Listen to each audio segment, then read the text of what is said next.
요한복음 1장 1절이 나옵니다. 태초에 말씀이 계시니라. 이 세상이 있기 전에 무언가 존재했다면 그것은 말씀입니다. 그 말씀은 하나님과 함께 계셨다고 했으니 태초에 존재하신 분이 한 분이 아니다라는 게 확실하죠. 하나가 아니죠. 적어도 이 본문 안에서 벌써 둘입니다. 그런데 이 말씀은 곧 하나님이시라. 또 둘이 아니에요. 왜냐하면 이 말씀이 하나님하고 일체를 하고 있다. 이 말씀을 하나님이라고 부른다 라고 했으니까, 그죠?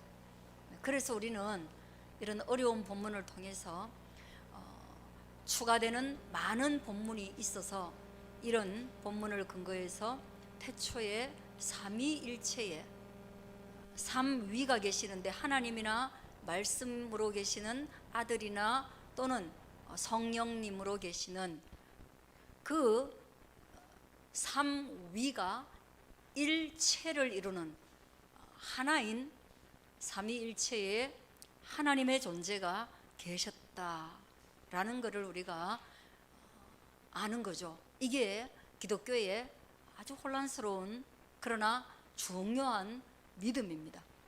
왜 혼란스러운가? 그것은 인간 세계 속에 없기 때문입니다. 사람의 의식 속에 없기 때문에 우리가 이해하기가 혼란스럽다는 것이지 없는 건 아닙니다. 아시겠죠?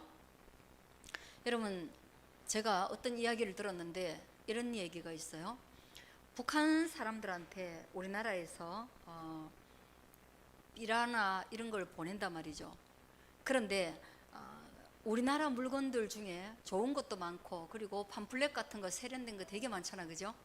근데 그런 것들을 보내면 그 사람들은 지금 60년대 70년대를 살아가고 있으니까 북한은 2023년도에 우리의 문물을 너무 낯설어서 이거 이해가 안 되고 못 받아들인대요. 그래서 이해 안 되고 못 받아들이고 그래서 거기에 대해서 호기심 자체가 안 생긴대요. 그러면 어떤 거에 호기심이 생기느냐? 탈북민들이 만든 삐라가 있대요. 탈북민들이 만든 삐라의 샘플을 제가 봤는데 그건 정말 북한보다 조금 나았어요. 왜 저렇게 만들지? 아니, 지금 탈북민들은 왜 저렇게 후진 거를 굳이 북한에 보내지? 그렇게 생각을 했는데 그게 스텝상으로 그들이 이해할 수 있다. 아, 남한이 우리보다 잘 사는구나. 그리고 1달러씩을 거기 넣어주면 아, 남한이 이런 돈도 있구나. 그렇게 본다는 거예요. 그러니까 너무 동떨어지면 오히려 먼데 이 삼위일체라는 것이 사람이 사는 것과 굉장히 동떨어져 있어서 이해하기가 어렵지 존재하지 않는 것은 아니다. 성경에서 많은 부분에 존재하고 있다. 그 하나님이 태초에 세상에 시작되기 이전에 그분들이 이미 존재하고 계셨다는 거예요. 아시겠어요? 우리가 시작이 아니에요. 인류의 역사의 시작이 아니에요. 그 이전에 이미 누군가 있었어요. 삼위일체 하나님이 계셨습니다. 그 하나님께서요, 창세기 1장 28절로 넘어갑니다. 그 하나님께서 뭔가를 만들었어요. 그게 우주 만물인 것이에요. 그분들이 태초에 아무것도 없는데 뭔가를 만들었어요. 그래서 이분들의 창조를 가리켜서 무에서 유를 만들어낸 정말 참된 창조라 그래요. 이미 있는 것을 변형하는 창작이라든가 이미 있는 재료로 뭔가 완벽히 새로운 것을 만드는 창작은 대부분 다 유에서 유를 만드는 거지만 하나님이 만드신 것은 무에서 유를 만드는 진정한 창조자라 이 말이에요. 그래서 그런 측면에서 하나님은 하나님의 또 다른 이름이 창조주 하나님이에요. 그렇다면 그분과 구별되는 우리는 피조물인 거예요. 그래서 인간은 피조물에 들어가고 그리고 우리 눈에 보이는 모든 물질 세계는 다 피조 세계입니다. 이걸 좀 이해하는 거예요. 알겠죠?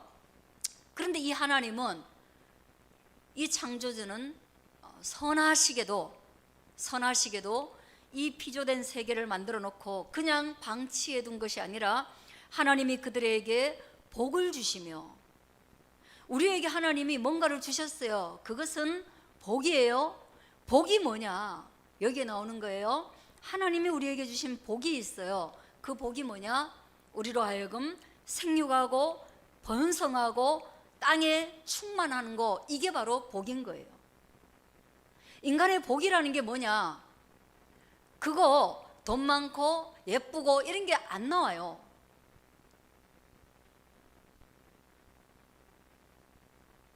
한국의 오복도 안 나와요. 자식 많은 복, 이거는 여기 들어갈 수 있을 거는 같아요. 뭐냐? 이 복은요, 생명으로서의 존재 가치를 발휘하는 게 이게 복이에요. 아시겠어요? 그 생명이 생명으로서 존재하는데 계속 피임하거나 낙태하거나 죽이거나 이러면, 그래? 너희 생명이라는 것이 너희에게 그렇게 중요하지 않아? 너희는 생명 없는 것을 좋아하는구나. 100인치 텔레비전 생명이 있어요? 없단 말이에요. 그러면 에어컨, 시스템 에어컨 생명이 있어요? 벤츠 생명이 있어요? 너희는 생명 없는 것을 위해서 생명을 죽일 수도 있는 거구나. 하나님 화나시는 거죠, 그게. 그래서 하나님이 이 세상에서 지금 화나 있는 상태예요. 왜? 우리가 생명 없는 걸 얻기 위해서 아이를 죽여버려요. 와, 내가 즐기고 살아야 되니까 우리 애 갖지 말자. 그래서 우리 피임 잘하자. 그래서 피임 실패하면 낙태 잘하자. 낙태 실패하면 그냥 잘 버리자.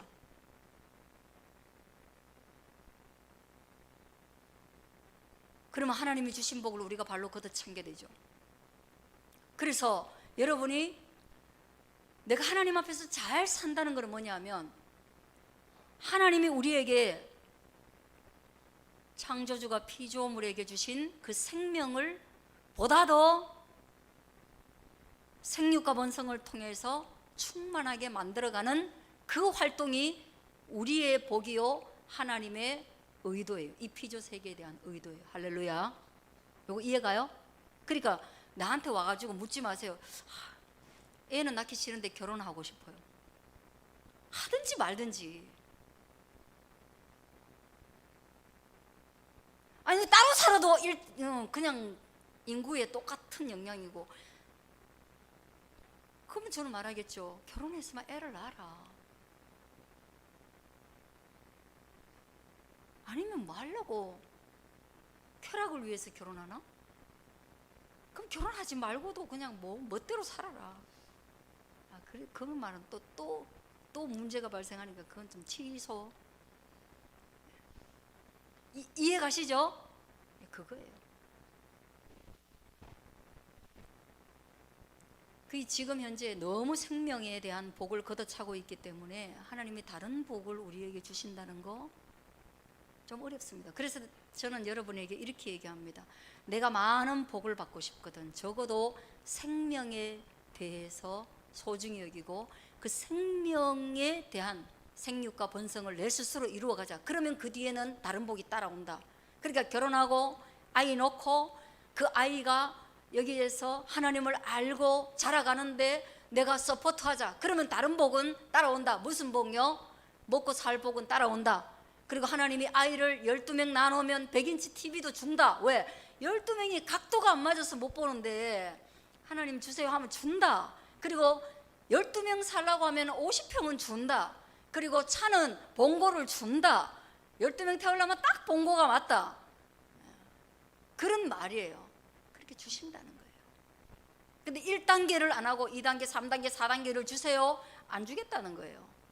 모르겠습니다. 여러분이 재능이 있으시면 하세요. 자, 그래서 그리고 난 뒤에 우리 생명으로 충만하게 하고, 그 다음에는 뭐예요? 우리가 할 수 있는 거, 땅을 정복하라. 그리고 모든 피조 세계를 다스리라. 관리하는 능력.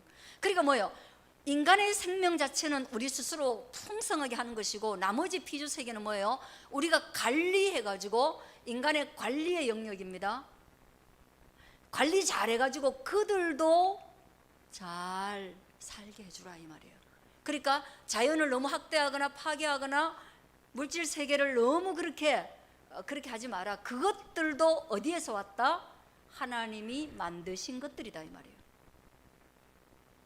자, 여기까지 이해가죠? 그런데 문제는 뭐예요? 문제는 아담과 하와가 우리하고 똑같아요. 아담과 하와가 이거를 들으니까 별로 시원찮아요. 아담과 하와가 여러분하고 저하고 마음이 똑같아요. 아유, 그래도 애 많이 놓으면 고생이죠. 이제 할 말이 많은 거예요. 아담과 하와도 하나님께 할 말이 많은 거예요. 그래서 하나님께, 하나님 이거 다스리고 막 생명 막 이렇게 살리고 이런 게 쉬운 일이 아니거든요. 그런데 어느 날 보니까 마귀가 와가지고 꼬시는데, 야, 너 저 선악과 하나님 먹지 말라고 했는데 저거 먹으면 너 지혜롭게 하고 탐스럽고 그 다음에 능히 하나님처럼 될 수 있어. 그러면 뭐예요? 생명활동과 다스림의 활동과 정복의 활동과 이런 것들에 너무너무 효율이 있을 것 같고 유익할 것 같고 내가 하나님처럼 될 것 같으면 이런 모든 일들을 잘 할 수 있는 하나님만큼 될 것 같으니까 그 선을 넘은 거예요. 선을 넘은 거예요. 피조물과, 보이지 않는 하나님의 피조물과 창조주의 유일한 경계선, 그게 선악과예요. 선악과 자체가 의미 있는 게 아니에요. 그냥 선이에요. 선. 그 선을 누가 넘었느냐? 넘지 말라고 한 그 선을 사람이 넘었다는 거예요. 그러면서 우리의 생명활동은 아담과 하와가 맨 처음에 생명활동하는 것보다 훨씬 어려워져 가지고 지금은 뭐예요? 하나님이 뭐라고 하냐면 인간 세계에 벌을 주셨는데 생육하고 번성하고 땅에 충만하기 위해서는 뭐예요? 아담과 하와, 선악과 먹기 이전의 인간들보다 훨씬 더 어렵게 만들어버렸어요. 그래서 생육과 번성의 최고봉에 있는 자식을 놓고 양육하는 일이 여자에게는 가장 어려워졌습니다. 여자의 일생에서 뺄 수 없는 게 출산과 양육이에요. 그럼 남자는요? 남자도 출산과 양육의 서포트, 물질을 뭐 갖고 오든지 돌도끼를 가가지고 뭐 사냥을 해와야 될 거 아니에요. 땅을 아무리 갈아도 열매가 안 나와요. 척박해서. 똑같은 거죠. 생명활동을 하라고 이 땅에 보냈는데 선을 넘음으로 생명활동이 가장 어려워진 거예요. 그러므로 우리가 지금 살아가고 있는 세상에서 우리가 뭐예요? 생명을 살리고 보존하는 일이 가장 땀 흘려야 되고 힘든 일이에요. 그러므로 여러분이 결혼하고 나면 자녀를 낳고 키우는 게 제일 힘듭니다. 그리고 남자는 그 자녀를 먹여 살리면서 그 아이들이 생명을 유지하게 하는 것이 제일 힘듭니다. 그러기 위해서 여러분 추위와 더위를 막는 집도 있어야 됩니다. 그러기 위해서 여러분 봄, 여름, 가을, 겨울을 만드는 옷도 있어야 됩니다. 그러기 위해서 여러분 그들이 짹짹짹짹 하고 맨날 입만 벌리는데 먹여 살릴 양식을 구해와야 됩니다. 그게 쉬워요? 새벽에 나가서 밤늦게 들어와도 쉽지 않습니다. 아시겠죠? 네. 그리고 우리가 이런 세상을 살아가고 있는 거예요. 그런데 거기에서 하나님은 우리를 가만두시면 우리를 만드신 하나님이 야속하잖아요. 자, 창세기 3장 15절에 보세요. 와우, 이제 큰일 났구나. 다시금 너희를 회복시켜야 되겠구나. 그러나 그냥 회복이 되지 않는다. 뭐냐? 여자의 후손이 와서 너희가 선을 넘도록 너희를 유혹한 그 뱀의 머리를 상하게 할 때 그때 다시 이 모든 생명이 회복되게 할 거야. 이게 바로 예수님에 대한 약속입니다. 구원자 예수님을 이 땅에 주시겠다, 메시아를 이 땅에 주시겠다는 하나님의 약속입니다. 삼위일체이신데 이럴 때는 다 구분되는 거예요. 구별돼서 하나님 아버지가 창조의 주된 사역자였다면 사람의 아들로 오시는 원수의 머리를 상하게 하시는 그 예수님이 구원의 주된 사역자입니다. 일체이면서 주된 게 있습니다. 아시겠죠? 이해가죠? 예. 그래가지고 그 아들 주겠다라고 한 약속이에요. 그래서 그 아들에 대한 요한복음 3장 16절 보세요. 그 아들이 왜 왔냐? 이거 보세요. 하나님이 세상을 이처럼 사랑하사. 하나님이 세상을 왜 사랑하세요? 자기의 만드신 세상이에요. 특히 인간을 더 사랑하세요. 왜요? 하나님을 닮은 거예요. 그래서 독생자를 주셨으니, 뭐 여자의 후손을 주셨으니 이는 그를 믿는 자마다 믿으면 뭐예요? 선을 넘어서 죽게 하겠는데 생육하고 번성이 안 되고 끝내는 영원한 생명을 잃어버리고 멸망의 자녀로 끝나게 생겼는데, 영생을, 멸망하지 않고 영생을 주시겠다. 예수 안에서 다시금 선을 넘은 것에서 다시금 제자리로 돌아갈 수 있는 기회를 주겠다. 할렐루야. 이게 예수님이에요. 이게 예수님이에요. 이해 가세요? 승호야? 가요? 이해 가요? 네, 그거예요. 원위치. 여러분 봐요. 뭘 되게 잘못했는데 원위치로 돌리는 게 어렵습니다. 엄마 아버지랑, 우리가 가장 친한 게 뭐예요? 엄마예요. 엄마랑 싸워도요, 그 감정 원위치로 돌리는 게 쉬워요? 어려워요. 여러분 20살이 넘고 나면요, 원위치로 돌리는 게 되게 쉽지 않습니다. 아기 때는 뭐예요? 서로 갭이 없어요.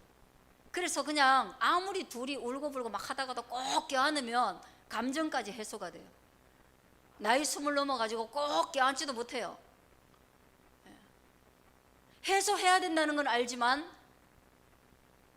그 갭이 있어요. 독립된 존재로서의 갭이 있어요. 해소가 안 돼요. 그런데 예수님의 십자가는 우리를 하나님의 선 넘지 말라고 한 하나님의 뒤통수를 쳐서 대신해 가지고 하나님의 모든 피조 세계를 우리가 엉망으로 만들어 놨거든요. 마치 하나님의 피조 세계 완성된 그림에 칠갑을 칠해 가지고 낙서를 한 것처럼 하나님의 작품을 다 망가뜨려 놨는데 하나님이 예수님 보내주셔 가지고 그걸 다 원위치로 만들어 주시겠다. 그 장난 아닌 은혜인 거죠. 장난 아닌 은혜인 거예요.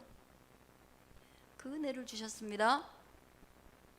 그리고 그런 은혜를 주시기 위해서 우리는 한 일이 없는데 예수님은 뭐예요? 우리가 선을 넘어서 죽을 수밖에 없는 죄의 대가, 우리가 선을 넘었으면 사형 선고예요. 왜? 선악과를 먹는 날엔 정령 죽으리라. 이게 법령이에요. 법령.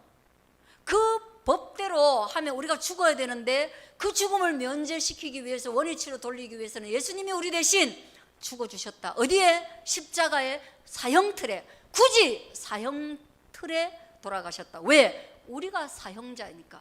사형 언도를 받았는데 아주 긴 시간 동안 집행이 유예됐다가 예수님이 오셔가지고 그 집행을 당하시고, 우리는 그 대신 집행 당하신 예수님 때문에 구속과 죄사함을 얻어서 우리가 구원받게 되었다. 할렐루야.